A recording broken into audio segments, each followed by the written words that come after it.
Selamun aleyküm. Bugün miladi 4 Şubat 2022, Hicri 3 Recep 1443 Cuma. Günün ayeti. De ki herkes yaratılışına göre davranır. Rabbiniz kimin en doğru yolda olduğunu bilir. Günün hadisi. İki haslet vardır ki bir müminde asla beraber bulunmazlar. Cimrilik ve kötü ahlak. Tarihten haberdar olmak için tarihte bugün neler yaşandı hep birlikte bakalım. 4 Şubat 1348. Ünlü İslam alimi ve tarihçi Zehebi vefat etti.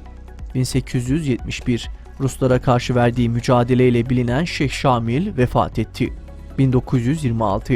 İskilipli Atıf Hoca kaleme aldığı kitabı gerekçe gösterilerek hukuksuz bir şekilde idam edilerek şehit edildi.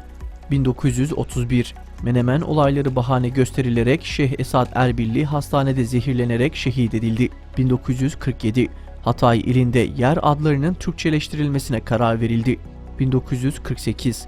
Valilik ve belediye başkanlığının ayrılmasına ilişkin kanunu kabul edildi. 1997. Sincan Belediyesi'nin 2 Şubat'ta düzenlediği Kudüs Gecesi'nin ardından 15 tank ve 20 askeri zırhlı personel taşıyıcısı Sincan'dan geçerek Yenikent'teki tatbikat alanına gitti.